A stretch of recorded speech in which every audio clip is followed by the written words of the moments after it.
Hi, this is Jamie Evans. And Benton Hodges. We're the producers of Haunted, the audio drama. We hope that you've been enjoying the show, and we encourage you to keep track of our goings-on by following our social media accounts. We've got a growing fan community who enjoy sharing theories, fan art, and generally discussing the show. Plus, it's a great way for you to keep up with all the latest news about Haunted and our future projects. Follow us on Twitter at The Impala Films, on Instagram at Haunted Audio Drama, all one word, no capitals, or you can find us on Facebook at Impala Revolution. Enjoy the show and hungry for more? You can find us on Patreon at Impala Films, where you can donate to the show and get rewards such as early access to episodes and a behind-the-scenes podcast that goes through the myths and legends that inspired Haunted. Lastly, please consider leaving a review on your podcast app of choice. It really does help us reach more listeners. Thank you so much to every one of you for listening to our little show. It means so much to us. Yeah, the reception has totally blown us away. Thank you for listening, and we will see you next time. Previously on Haunted. You're sure that's her? Of course I'm sure. Lucy disappeared when exactly? 3 years ago. 17th of June. The pier burnt down in the 50s. Its wreck has been left there since. They're trying to open a hotel out in the sticks and need a good way to market it. Well, we would argue sometimes. Over small, stupid things, and Lucy would always cry and run to her room. That just means that a photo was taken on the day of the fire. Whether or not the missing girl appearing here is real, well, I don't know yet. Ah! Abigail! Abigail! They had all stayed here at this hotel. They were all missing, and they were all within the photo. Mr. Hunter, what are you doing?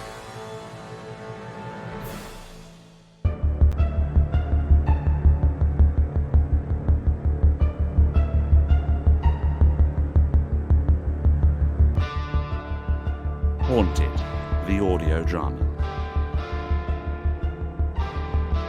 Episode 3. The Photograph.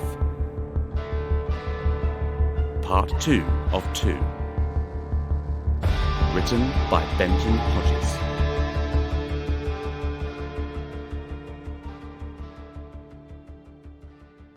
Mr. Hunter, what are you doing? I was following a lead. I heard creaking in the attic. I didn't expect to find you here at this hour. Sorry, I couldn't sleep and a thought occurred to me. Did I wake you? It's all right. Did you find anything interesting? Nothing conclusive. Right. Well, I'm going back to bed. Try to keep the noise down, please.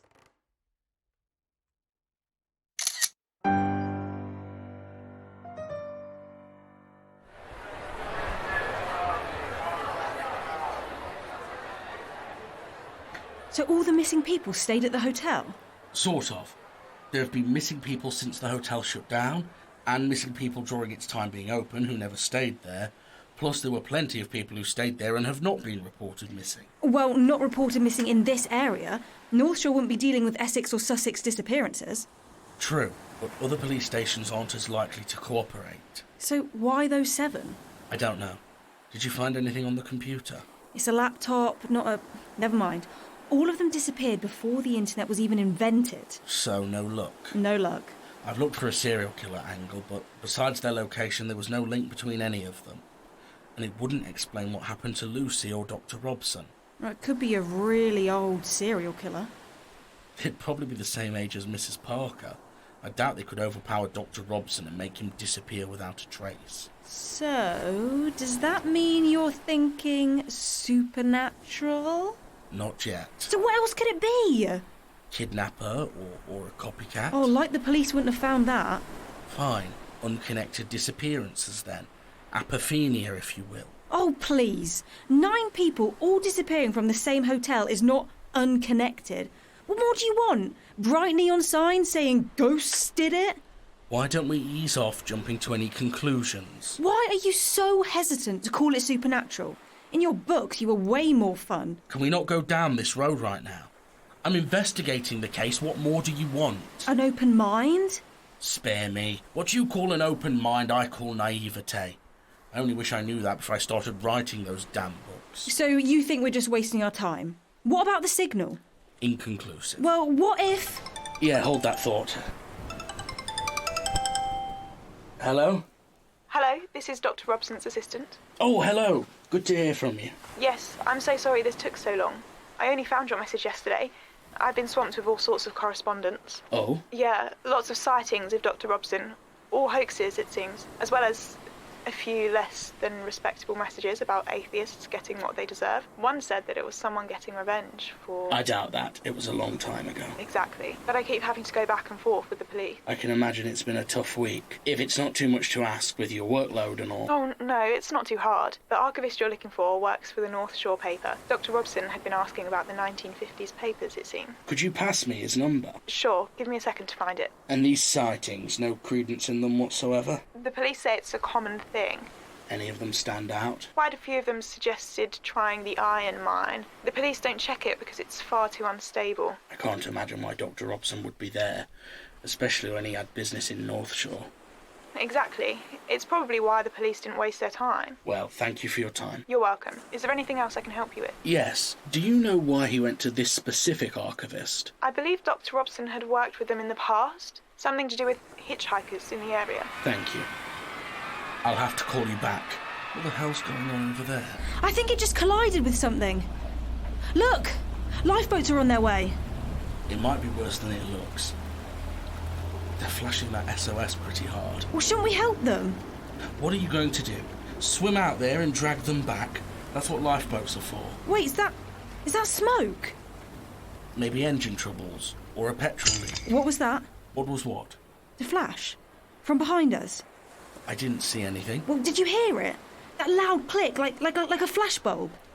I didn't hear anything, Abigail, except for those boats. I think someone just took our picture. Or theirs. Yeah, on the rocks, thanks. Just a water for me, please. So you spoke with the archivist? Briefly, what did you find out about the boat? You called it. A petrol leak ignited. Anyone injured? One fisherman got pretty serious burns. He's been taken to North Shore Hospital. And what about your phantom candid shot? Anyone else see it? No one I could find. Shame. Anyway, what about the archivist? Anything interesting? It seems Dr. Robson was curious about articles published within the late 40s to the early 50s. Do you know why? Sort of. Dr. Robson didn't exactly specify why. Oh. But I did find a link to the notepad. T. Croft. You see it? The last name on the notepad? Yes. Editor-in-Chief at the North Shore Gazette from 1941 to 1954.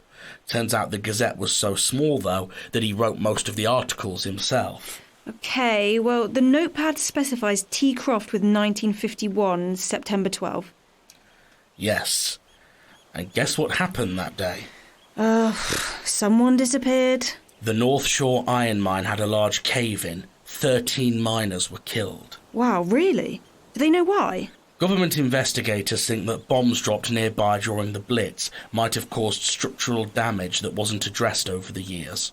Then on September 12th, 1951, they'd just opened a new cavern at the worst possible point. Terrible luck, it seems. OK, but what does that have to do with Porum and the disappearances? I don't know yet. I could try putting all those names through a search engine algorithm, maybe couple it with newspapers, see if there's a theme. Sure. Do that. Oh, you don't think it's a good idea? No, I just don't know what any of it means. Well, hopefully it could narrow the search. Maybe all the names on this list are associated with newspapers. Could be. The archivist had sent me a scanned copy of the paper. I'll forward it to you now. God, that photo is haunting. Yes, it's unsettling. The miners were trapped behind that rubble for weeks before they starved. So they allowed the photographer into the mine? Photographers do all sorts of dangerous things to get the perfect shot, like the ones that get shots of wars or volcanic eruptions. Seems crazy if you ask me. Who would willingly go into somewhere so claustrophobic and dangerous? Well, I'm very glad you said that, because the mine is our next destination.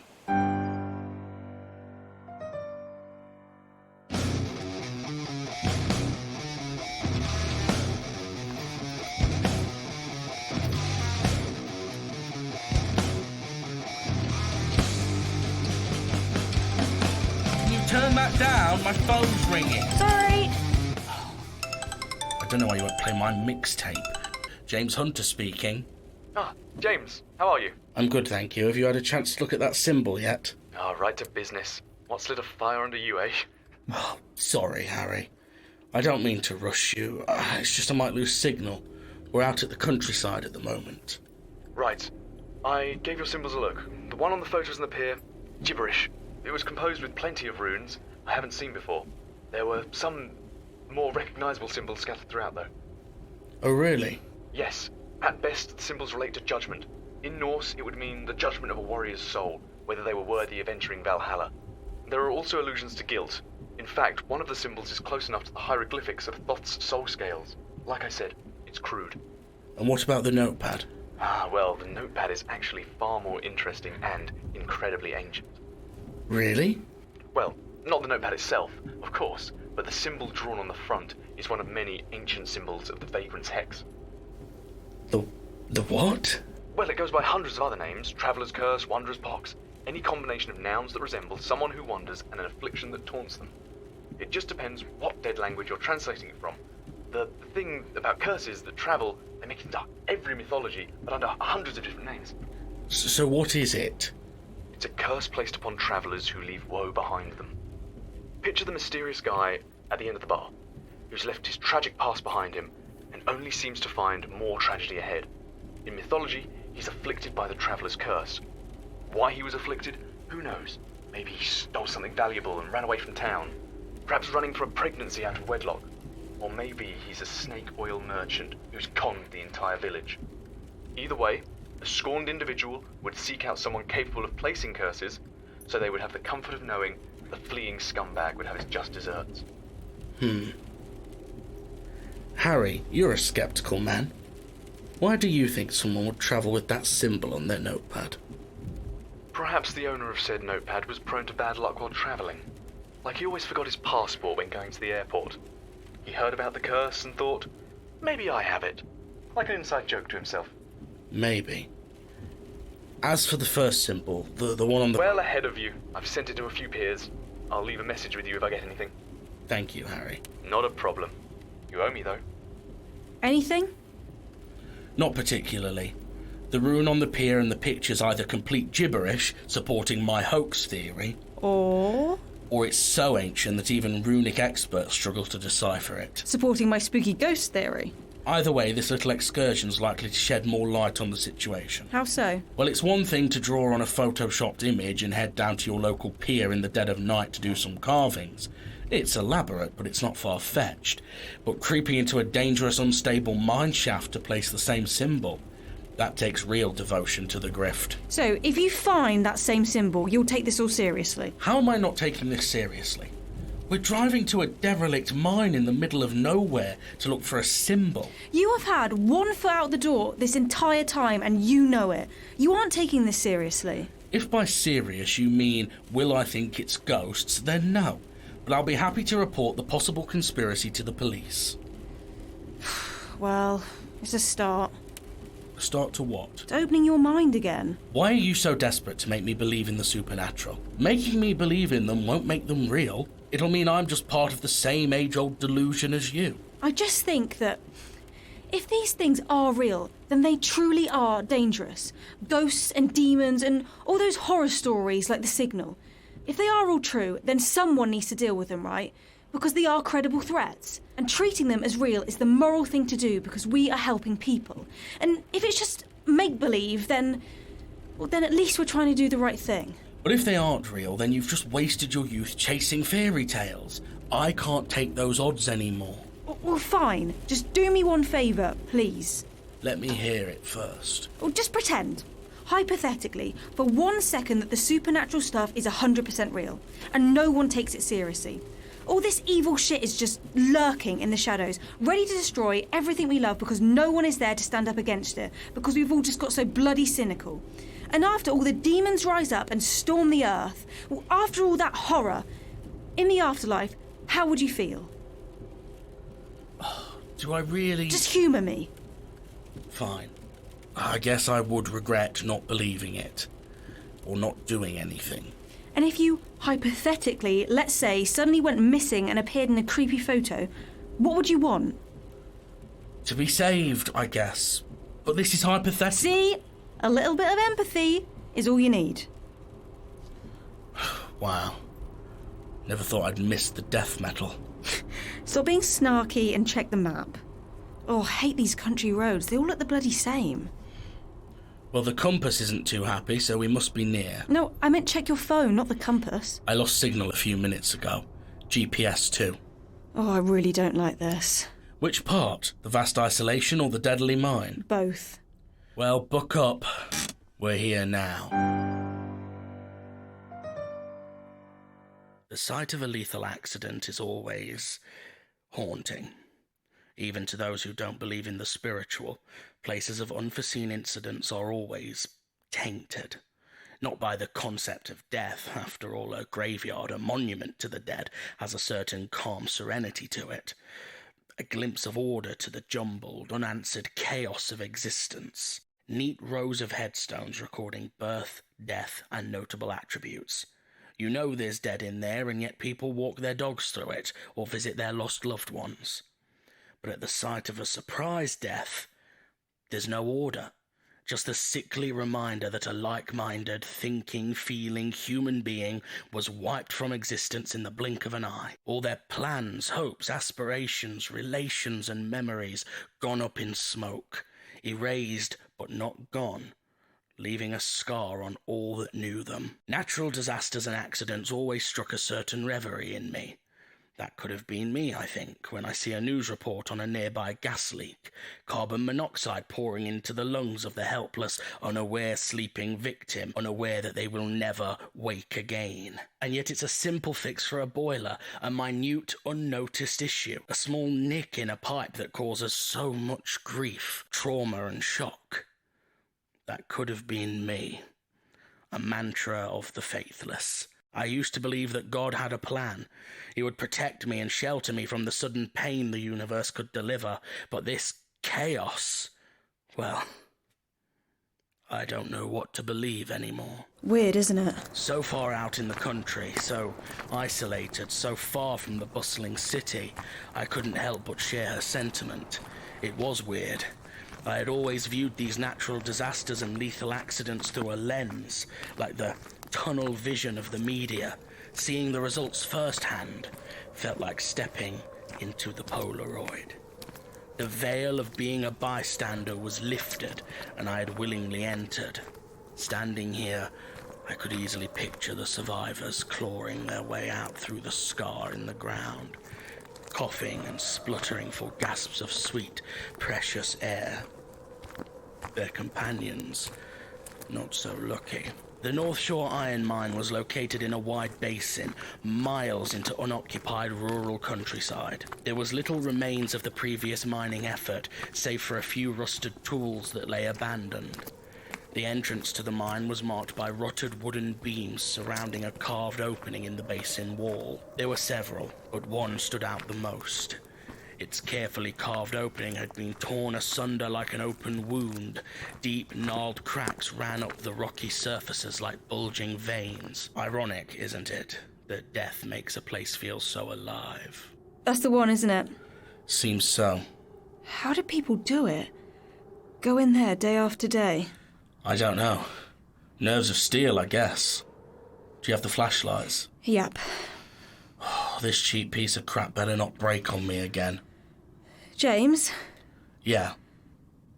The bodies were never found. Were they? Not according to the news. Oh, goody. You ready? Yeah. Give me a second. All right. Okay. Let's go.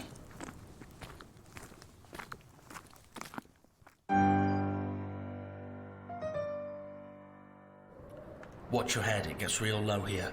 Okay. I shone the light down the tunnel, seeing only more cramped passages. They snaked through the caverns, threatening to go deeper, like the earth was trying to swallow us whole. A rasping breeze blew through the caverns, whistling through the claustrophobic walls like the ragged inhalers of a punctured lung. Each twisted passage linked to several more, and finding our way was becoming increasingly frustrating. Oh, God. I can't crawl through that. What if I get stuck? Hey, I'll go through first. I'm a big guy. If I don't get stuck, you'll be fine, okay? I know this won't help, Abigail, but I need you to calm down. We're not too flush for oxygen as it is. Sorry. Just give me a minute to just... Okay. Wait here. I'll go on ahead.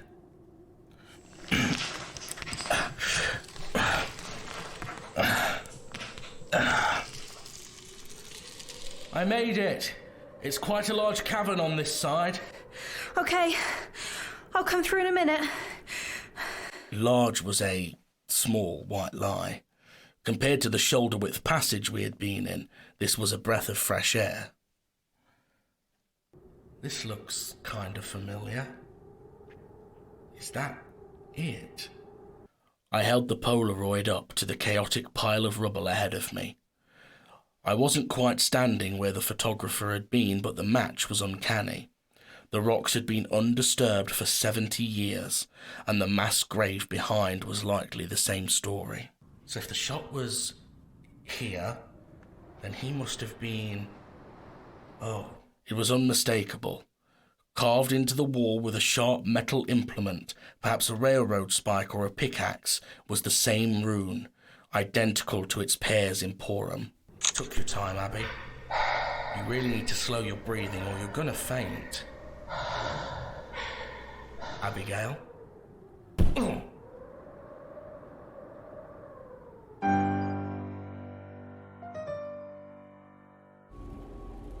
Okay, it's this way and... Yeah, that's there. Okay, I think it's a left here. Okay, this looks familiar. And I keep going this way, right?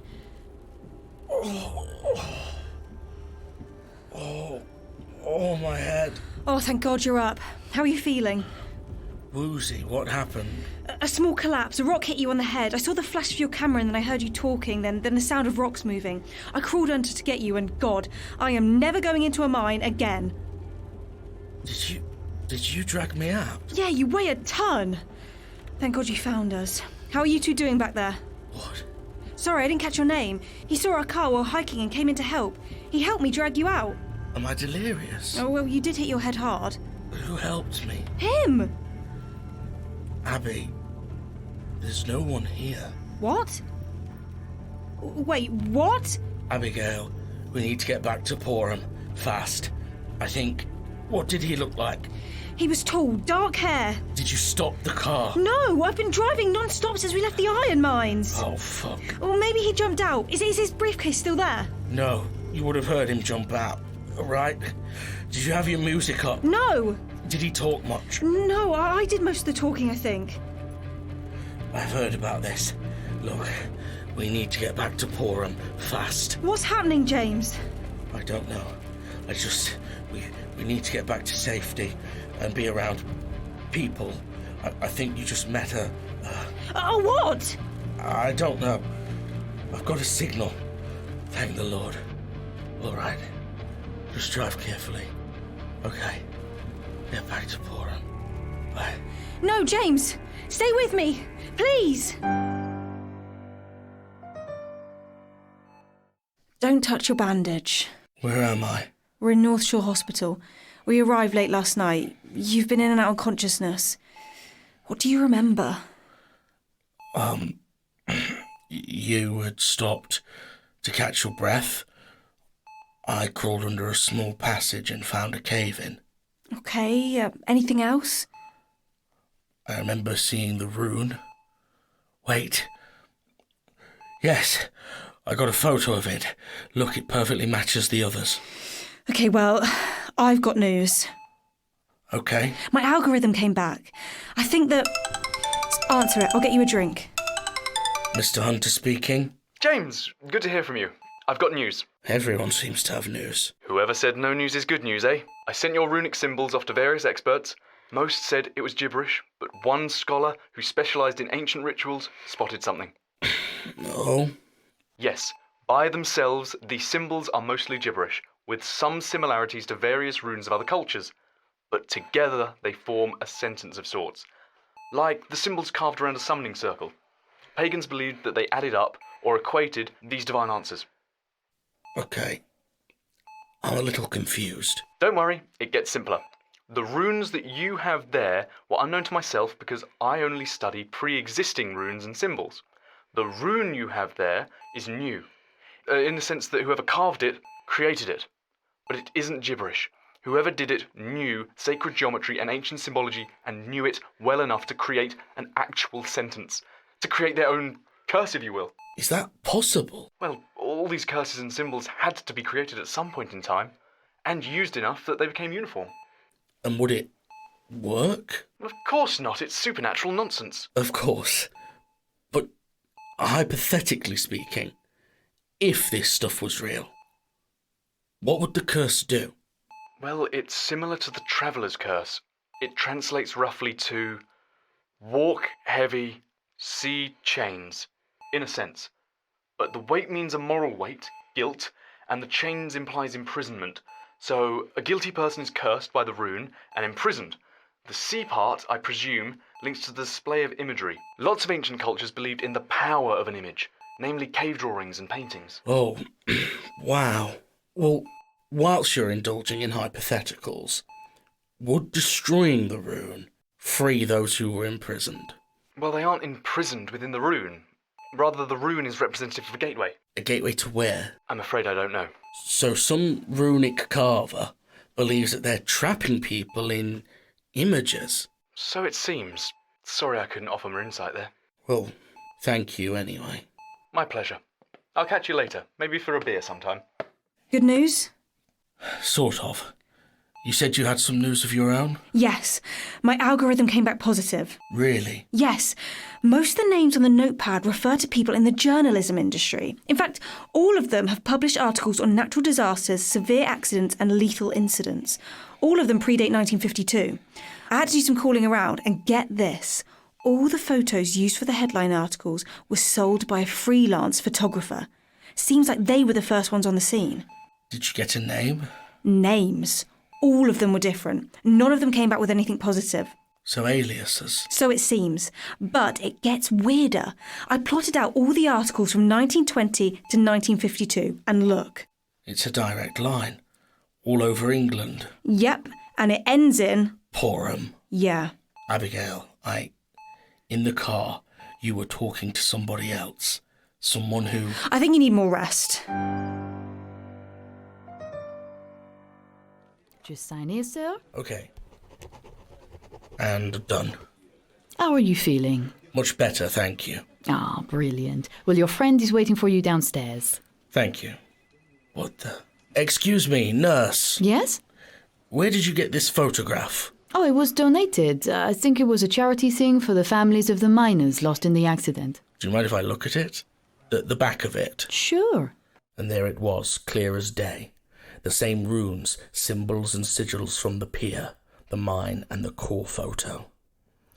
There were more, there must be, spread across the country, trapping wanderers. Do you mind if I put some music on? I wouldn't if you played real music, not that instrumental car crash. It's not that bad. It is when you've got a splitting headache, and you can't blame this one on hangovers. Maybe a cumulative one. What? Nothing. How far are we? A few miles now. Good. I'll sleep easier knowing I'm far away from there. Yeah. It's just a shame we couldn't help Mrs. Cormore. She seemed so fragile. That's the reality of the job. On the rare chance there's an answer, there's really a solution. Not one I know of, at least. So if these guilt traps are real, why her daughter? Charlotte said her daughter always felt guilty when her parents argued, like it was her fault. They had their biggest argument yet and she ran away. And Dr. Robson? Robson had been subject of some allegations about plagiarism in the past. He was acquitted of them. So this kind of confirms that the allegations were true? Well, maybe it's just the feeling of guilt. Lucy felt guilty about her parents fighting. Doesn't mean she actually caused the fight. Let's just not jump to conclusions. I guess. But what about the other photos? I'm going to call the other newspaper companies. See if they know what happened to the originals. And the photographer? Dead from old age, most likely.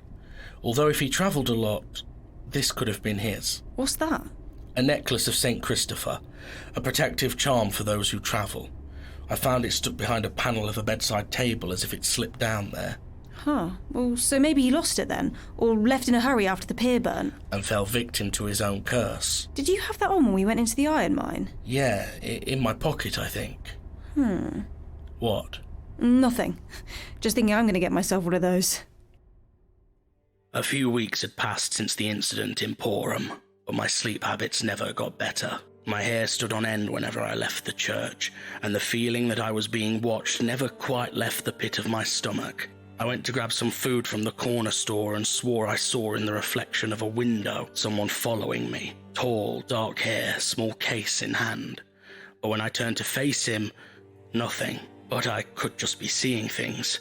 After all, I'm barely sleeping a wink, not without the aid of whiskey at least. Abigail's algorithm gave us a list of local newspapers, and even some of the larger papers. We reached out asking for original photos of disasters at the appropriate time. Many of them didn't have substantial records, and several of the papers barely existed anymore in any capacity. It took some time, but one original photograph was forwarded to us from a Sussex paper. It showed a bleak sky over a collapsed bridge. Rescue services had just arrived on site to provide aid, and in the distance, stranded on the remains of the bridge amidst the chaos, were a handful of confused individuals dressed in unmatched attire from across the century. The same symbol accompanied by the same runes were emblazoned on the back. Walk heavy, display chains.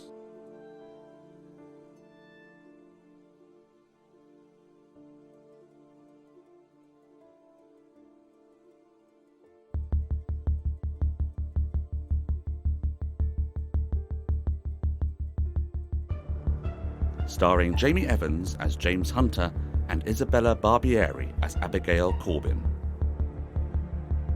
Also featuring Sharon Williams, Megan Condon, Alice Ryan, Charles Topping.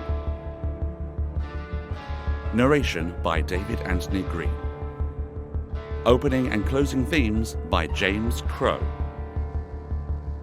Haunted, the audio drama, is created by Jamie Evans, with all episodes produced and directed by Jamie Evans and Benton Hodges. Audio engineering by Benton Hodges, Charles Topping and Jamie Evans. Haunted is a production of Impala Films and is recorded at Free Sprite Media Studios, with special thanks to Duncan Newham for equipment support. Thank you for listening to this audio presentation. Come back next week for the next terrifying chapter of Haunted, the audio drama.